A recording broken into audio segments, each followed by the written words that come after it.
Gaming's a big one, right? We had this conversation with a colleague, and the conversation was about risk. What is the risk of his young daughter and boys, for that matter, playing on a Roblox platform? Right. So, interesting conversation I have with parents is, what is Roblox? That's a game. What do you mean it's a game? It's a game kids play. Not really. What is Roblox? And then the next person will go, oh, it's lots of games under the umbrella term Roblox. Okay, so I'm getting a little bit more educated there.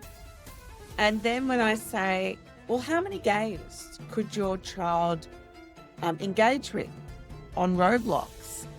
Oh, there's lots. Well, what's lots? 50, 60, 100? Sometimes I get 1,000. There's 40 million games on Roblox, 40 million. And they're not all sunshine and happiness.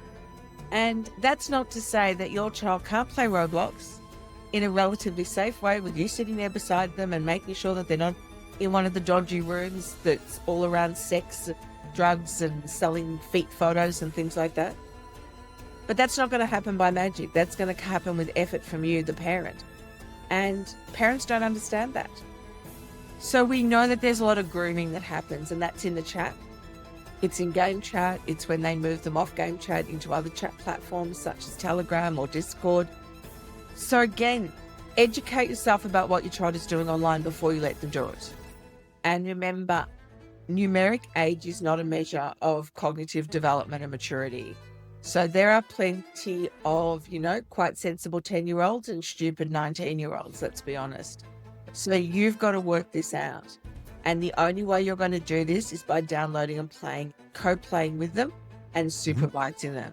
Because no one lets their child go into a capital city and wander aimlessly at 2 a.m. with no supervision. So why are you doing it on the internet? Because the internet today, gaming platforms, chat rooms, are the street corner of the 21st century. Yeah, it's when we were growing up, it was be street smart, right? Like, don't go into the van with the man who offers you a lolly, or don't talk to the stranger you don't know. Yes, people say that. Yeah. Old man with white van, a lollipop and a puppy dog. And then I would say, I would much rather my 15-year-old walk around my block at midnight on her own than be unsupervised on the internet. I agree. I think that's definitely, and you say that internet is 100% an adult world.